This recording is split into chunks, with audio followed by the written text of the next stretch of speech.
우리 추수감사절에 해당하는 이스라엘의 절기는 초막절입니다. 이 초막절을 포함해서 8일 동안 행해졌던 절기였습니다. 8일 동안 하나님께서 베풀어 주셨던 은혜를 축제처럼 기뻐하며 감사하는 절기가 바로 초막절이었습니다. 이번 한 주간 우리가 추수감사 새벽기도회를 하고 있는데, 이 시간이 기도의 축제가 되고 또한 감사의 축제가 되고 그리고 기쁨의 축제가 되고 또 자녀를 위해서 축복하는 축복의 축제가 되시기를 바랍니다. 믿음으로 기도하면, 그리고 믿음으로 감사하고 믿음으로 축복하면 우리가 입술로 기도한 대로 또 우리가 입술로 축복한 대로 하나님께서 우리에게 이루어 주시는 은혜를 허락해 주실 줄로 믿습니다.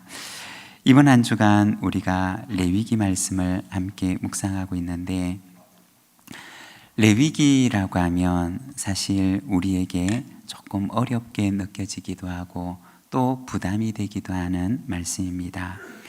그런데 유대인들은 자녀들이 아주 어렸을 때부터 제일 먼저 가르치는 성경이 바로 이 레위기였다고 합니다. 몇 살 때부터 가르치느냐? 5살 때부터 이 레위기를 가르친다고 합니다. 그래서 이 레위기를 통해서 어떻게 하나님을 예배해야 하는지, 어떤 모습과 마음을 가지고 하나님 앞에 나아가야 하는지를 그들의 자녀들에게 가르친다고 합니다. 오늘은 레위기의 5가지 제사 가운데 두 번째 소제에 대해서 우리가 말씀을 함께 묵상하고자 합니다. 여러분, 소제라고 하는 제사는 어떠한 제사이며 또 이것은 어떤 예물일까요? 먼저 첫 번째, 이 소제는 기억의 예물입니다. 1절과 2절의 말씀을 우리가 함께 봉독하겠습니다.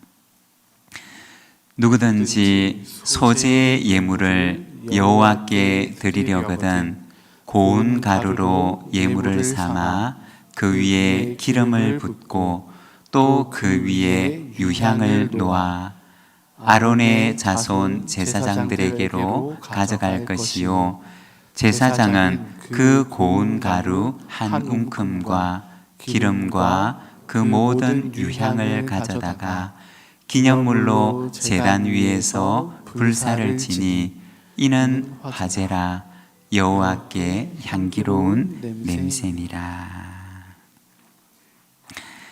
여기에 보면 소제의 예물을 드리는 것에 대해서 말씀을 하고 있는데, 1절에 보면 고운 가루를 예물로 삼아서 그 위에다가 기름을 붓고 또 유향을 놓아서 하나님께 드립니다. 그러면 2절에 보면 이것을 제사장에게로 가져가게 되면 제사장은 그 고운 가루에 한 움큼을 취합니다. 그리고 기름과 유향과 함께 그것을 기념물로 제단 위에서 불사르게 됩니다. 그러면 소제로 드리게 되는 이 곡물의 양은 어느 정도였느냐? 오늘 우리가 읽고 있는 본문에는 잘 나타나 있지 않지만, 그러나 출애굽기 29장 40절에 보면 번제물과 함께 드리는 소제에 대해서 말씀을 하는데 이렇게 말씀을 합니다. 한 어린 양의 고운 가루 10분의 1 에바와 찌은 기름 4분의 1 흰을 더하고 또 전제로 포도주 4분의 1 흰을 더할지며, 한 어린 양은 저녁 때에 드리되 아침에 한 것처럼 소제와 전제를 그것과 함께 드려 향기로운 냄새가 되게 하여 여호와께 화제로 삼을지니. 여기에 보면 한 어린 양의 고운 가루 10분의 1 에바를 드릴 것을 말씀을 합니다. 그러면 이 10분의 1 에바라고 하는 것은 어느 정도의 양이냐? 이것을 오늘날의 단위로 환산을 하게 되면 2.2리터 정도에 해당하는 양이었습니다. 우리가 요즘 음료수를 사게 될 때 몇 리터짜리 그런 게 있지 않습니까? 이 10분의 1 에바라고 하는 것은 2.2리터 정도에 해당하는 양입니다. 그런데 이것을 전부 다 제단 위에서 태우느냐? 그렇지를 않았습니다. 그 가운데 한 웅큼, 그러니까 한 주먹 정도 되는 양을 가져다가 제단 위에서 태우게 되는 것입니다. 그러면 한 웅큼을 태웠지만 그 전부를 하나님께서는 거룩하게 보셨던 것입니다. 2절 말씀을 보게 되면 기념물로 제단 위에서 불사를 지니 라고 말씀을 합니다. 드려지는 소재 가운데 한 웅큼을 기념물로 취해서 제단 위에 불사름으로써 그 나머지 전부를 드리게 된다라는 의미를 가지고 있는 것입니다. 여기서 기념물이라고 하는 말은 원어 성경에 보면 히브리어로 아즈카라라는 단어를 사용하는데, 이 아즈카라라고 하는 말은 자카르라고 하는 히브리 단어에서 온 말입니다. 그리고 그 뜻은 기억하다라는 의미입니다. 한 웅큼을 제단 위에 드리지만, 그러나 이 한 웅큼을 보시고 하나님께서는 그 전부를 기억하시고 또 이 한 웅큼을 전부를 기념하는 예물로 드렸던 것이 바로 이 소재였던 것입니다. 예전에 섬기던 교회에서 참 특별한 한 분을 배웠던 기억이 있습니다. 당시에 이분의 연세는 70을 훌쩍 넘어서 80이 다 되어가는 분이셨습니다. 그런데 매일 드리는 한 웅큼의 소재처럼 이분의 첫 시간을 소재로 드리는 분이셨습니다. 이분은 약국에서 일을 하는 약사셨는데 월급 약사로 오랫동안 일을 하셨습니다. 그리고 나중에 알게 된 사실인데, 이분의 남편께서는 원래 의사 선생님이셨는데 젊었을 적에 너무 일찍 세상을 떠나시게 되셨습니다. 젊은 나이에 아이 3명을 데리고 혼자서 그 자녀들을 기르게 되셨는데, 미처 기반을 닦기도 전에 남편께서 돌아가셔서 이분은 월급 약사를 하시면서 3 자녀를 기르셨습니다. 얼마나 힘이 들었겠습니까? 약사라고 하는 직업이 있어서 다행이지만 일찍 남편을 여의고 3 자녀를 혼자 키우면서 얼마나 그 마음에 괴로움과 외로움이 컸겠습니까? 그러다가 어떤 분의 소개를 통해서 예수님을 믿게 되었습니다. 그리고 예수님을 믿고 난 뒤에 이분은 마라의 쓴물과 같던 자신의 인생에 축복의 가지를 던져넣기를 시작했습니다. 매일 새벽마다 오는 첫 차를 타고 교회에 와서는 새벽 기도를 드리게 되는데, 이분이 월급을 받게 되면 하나님께 드릴 것을 구별해서 돈을 바꾸어 놓습니다. 액수는 크지를 않았지만 형편에 따라서 1,000원, 2,000원 혹은 3,000원 마음에 정한 액수를 담아와서 매일 새벽마다 헌금을 하셨는데, 봉투에다가는 감사의 제목을 그리고 자녀들을 향한 축복의 기도를 가득 적어서 날마다 하나님께 드리셨습니다. 그런데 당시 이분의 형편을 보게 되면 굉장히 어려우셨습니다. 아들 중에 한 분은 영화 감독이었는데 영화를 한번 실패하고 나니까 투자자를 만날 수가 없었습니다. 아무리 시나리오를 써서 들고 가도 투자를 해주겠다고 하는 사람을 만날 수가 없었습니다. 80이 다 되어 가도록 월급 약사를 하면서 이분은 그 큰아들의 뒷바라지를 하고 있었습니다. 월급을 받게 되면 그 월급은 전부 아들에게 주고 자신은 다른 작은 아들에게서 생활비를 조금 받아서 사용하셨습니다. 그리고 거기에서 또 나누어서 매일 새벽에 감사와 축복의 기도를 적어서 헌금을 하시는 것이었습니다.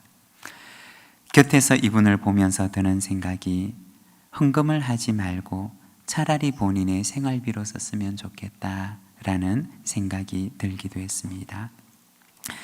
그런데 하나님께서는 이분에게 신실하셨던 것이 이분의 인생이 그렇게 끝이 날 줄로만 알았는데 그런데 하나님께서는 이분의 삶을 열어주시기 시작했습니다. 작은 아들이 병원의 의사가 되었는데 이분이 일하는 병원에서 부원장이 되셨고 그리고 그 병원이 점점 커져서 분점을 내게 되었습니다. 그래서 이 작은 아들을 원장으로 해서 병원의 분점을 내게 되었던 것입니다. 그런데 병원이 없는 곳에 병원이 새로 생기고 나니까 자연히 그 옆에는 약국이 필요하게 되었던 것입니다. 그래서 그 아들이 어머니의 이름으로 약국을 개원해 주었던 것을 보았던 적이 있습니다. 평생 자기 약국 없이 살아갔는데 80이 가까워가는 나이에 그 어머니의 이름으로 자신의 이름으로 이 약국을 시작하게 되었던 것입니다. 나중에는 큰아들이 이 약국을 이어받아서 경영할 수 있도록 준비하시는 것을 보았던 적이 있습니다. 돌아보면 감사할 조건이 하나도 없을 것 같은데 그런데 감사의 제목을 찾아내어서 감사하고 그리고 감사 제목을 주실 것을 믿고서 매일같이 축복하면서 감사하였는데 한 움큼의 소재처럼 드리는 이분의 새벽의 기도와 새벽의 감사와 새벽의 축복을 하나님께서 받으시고 그 축복대로 이루어 주시는 것을 보았던 기억이 있습니다. 여러분, 하루의 첫 시간 새벽에 우리의 잊혀졌던 감사의 제목들을 찾아보기를 원합니다. 감사할 것이 없을 것 같아도 그러나 돌아보면 그 가운데서도 감사할 수 있는 제목들이 있을 것입니다. 하루의 첫 시간을 축복으로 시작합시다. 내가 축복해야 될 대상들이 누가 있는지 나의 삶 속에 내가 축복해야 될 그 대상들을 찾아보고 하루의 첫 시간을 한 사람 한 사람 축복하며 하루를 열어갑시다. 한 움큼처럼 드리는 소재의 기도를 하나님께서 받으시고 우리의 온 하루를 거룩하게 하시는 은혜를 허락해 주실 줄로 믿습니다. 그리고 두 번째 소재는 기쁨의 예물입니다. 1절 말씀을 우리가 다시 한번 봉독하겠습니다. 누구든지 소재의 예물을 여호와께 드리려거든 고운 가루로 예물을 삼아 그 위에 기름을 붓고 또 그 위에 유향을 놓아. 여기에 보면 소재를 드리는데 고운 가루 위에 기름을 붓고 유향을 놓아서 제단 위에 태우게 됩니다. 고운 가루와 함께 그 기름과 유향이 제단에서 함께 탈 때 기름과 유향에서 나는 향이 얼마나 아름답고 또 향긋했을까요? 이 기름과 유향이라고 하는 것은 우리가 성경을 보게 되면 기쁨을 상징하는 예물입니다. 형편이 어려운 경우에는 고운 가루만 드리기도 했지만 그러나 마음에 더한 감사가 있을 때는 거기에다가 유향을 함께 놓아서 예물로 드리기도 했습니다. 그런데 이 유향이라고 하는 것은 그 당시에 상당히 값이 나가는 예물이었습니다. 하지만 감사가 넘치고 또 기쁨이 넘칠 때에는 소재와 함께 그 위에다가 기쁨의 유향과 기름을 놓아서 드렸던 것입니다. 그리고 4절부터 이어지는 말씀을 보게 되면 소재를 드릴 때 가루를 그냥 드리기도 했지만 이것을 화덕에 굽기도 하고 그리고 철판에 붙이기도 하고 냄비에 삶기도 하고 다양한 방법으로서 소재 예물을 드리는 것을 보여줍니다. 여러분, 화덕에 굽고 그리고 철판에 붙이고 냄비에 삶는 모습을 보면 여러분 어떤 모습이 떠오르시나요? 마치 잔치집에서 음식을 준비하는 것 같은 모습이 떠오르지 않으십니까?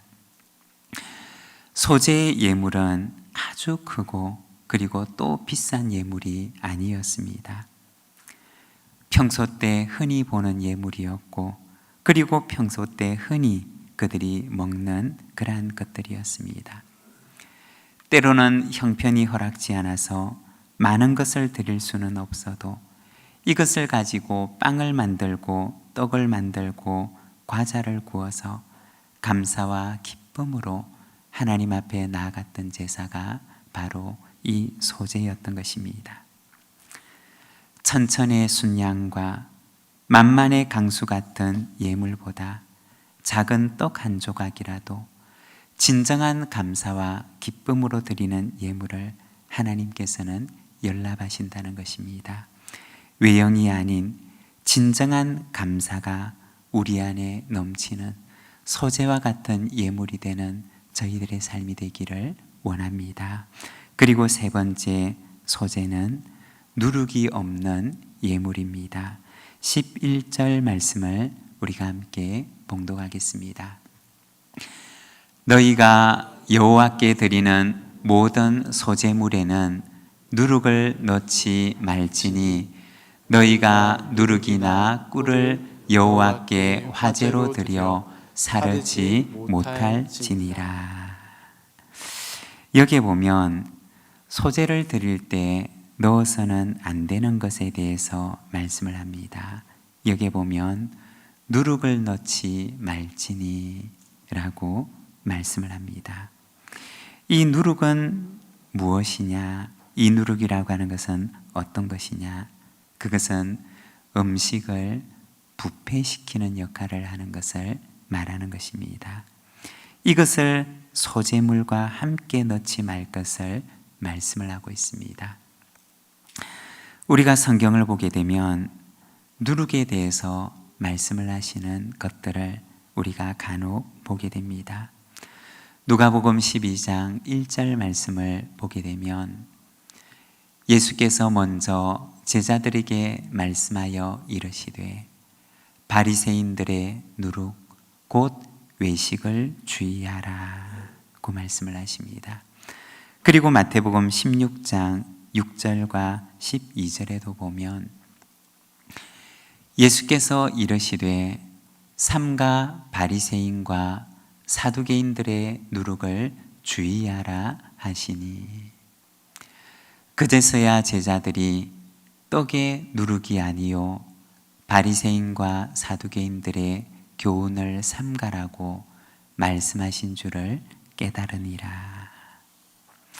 그리고 고린도전서 5장 6절에서 8절까지 말씀을 보면 바울은 고린도 교회 성도들에게 이렇게 권면을 합니다. 너희가 자랑하는 것이 옳지 아니하도다. 적은 누룩이 온 덩이에 퍼지는 것을 알지 못하느냐. 너희는 누룩 없는 자인데 새 덩이가 되기 위하여 묵은 누룩을 내버리라. 우리의 유월절 양 곧 그리스도께서 희생되셨느니라. 이러므로 우리가 명절을 지키되 묵은 누룩으로도 말고 악하고 악의에 찬 누룩으로도 말고 누룩이 없이 오직 순전함과 진실함의 떡으로 하자. 바울은 고린도 교회 성도들에게 권면하기를 묵은 누룩으로도 말고 악의에 찬 누룩으로도 말고 오직 누룩이 없는 순전하고 진실함의 떡으로 하나님께 드려지는 자가 되자고 권면을 하고 있습니다. 신앙생활의 연수가 오래되면서 묵은 누룩이 되기가 얼마나 쉽습니까?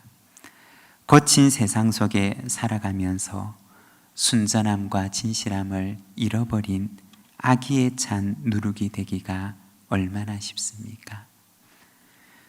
누룩이 없는 순전하고 진실한 소재의 떡이 될 것을 바울은 고린도 교회 성도들에게 권면하고 있습니다. 그리고 13절 말씀을 보면 이렇게 말씀을 합니다. 내 모든 소재물에 소금을 치라. 내 하나님의 언약의 소금을 내 소재에 빼지 못할지니 내 모든 예물에 소금을 드릴지니라. 이 소금이라고 하는 것은 변질되지 않도록 부패를 방지하는 역할을 하는 것을 말하는 것입니다. 너희의 소재물이, 우리가 하나님 앞에 드리는 우리의 소재물이 변질되지 않도록 거기에 하나님의 언약의 소금을 칠하고 말씀을 하십니다. 순전하고 진실한 떡이 되도록 우리의 삶이 하나님께 드려지는 순전한 떡이 될 수 있도록 날마다 언약의 소금을 내 안에 둘 것을 말씀을 하십니다. 여러분, 우리의 삶이 하나님 앞에 드려지는 한 움큼의 소재처럼 순전하고 진실한 떡이 되어서 하나님의 기쁨이 되는 예물로 드려지는 저와 여러분의 삶이 되시기를 바랍니다. 소재는 기억의 예물입니다. 그리고 그 소재는 기쁨의 예물입니다. 또한 누룩이 없는 예물이 되도록 하라고 우리에게 말씀하십니다. 내 안에 언약의 소금을 두고서 하나님께서 받으실 만한 기쁨의 소재가 되는 저와 여러분, 우리 부산진 모든 믿음의 가족들이 되시기를 바랍니다.